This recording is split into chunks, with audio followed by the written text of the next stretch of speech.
कोपरगाव तालुक्यातील जवळके शिवारात घडलेल्या कलिंगड पिकाच्या मोठ्या नुकसानीच्या प्रकरणाला आता महत्त्वाचं वळण मिळालं आहे। या प्रकरणी कृषी अधिकारी, कृषी तज्ज्ञ तसेच शास्त्रज्ञांच्या पथकाने घटनास्थळी भेट देऊन सखोल पाहणी केली असून सादर करण्यात आलेल्या अहवालात संबंधित बियाणे सदोष असल्याचं स्पष्टपणे नमूद करण्यात आलं आहे। महत्त्वाची बाब म्हणजे हा अहवाल कृषी विज्ञान केंद्र पायरेन्स बाबळेश्वर यांच्या वतीने तयार करून तालुका कृषी अधिकाऱ्यांकडे अधिकृतरित्या सुपूर्द करण्यात आला आहे। त्यामुळे शेतकऱ्यांनी सुरुवातीपासून केलेल्या आरोपांना आता अधिकच दुजोरा मिळाल्याचं स्पष्ट झालं आहे।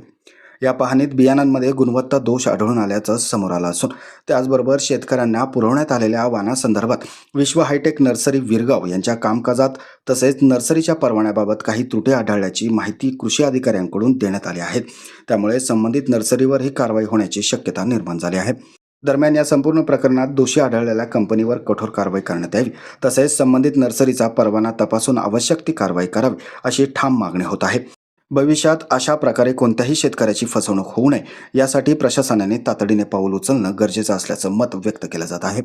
या प्रकरणाचा माझं गाव चॅनलच्या प्रतिनिधींकडून थेट कृषी मंत्र्यांपर्यंत पाठपुरावा केला जात असून लवकरच शेतकऱ्यांची फसवणूक करणाऱ्या अशा कंपन्यांवर मोठी कारवाई होईल असा विश्वास व्यक्त केला जात आहे। दरम्यान आता हे प्रकरण कुठेतरी दाबले जाणार का?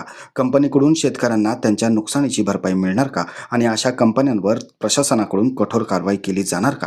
हे सर्व प्रश्न आता सर्वसामान्य नागरिकांकडून जोरदारपणे उपस्थित केले जात आहेत।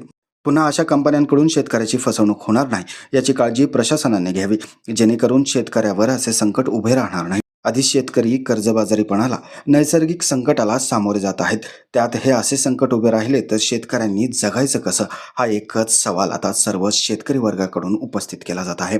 माझं गाव चॅनलसाठी स्वप्नील कोपरे, कोपरगाव।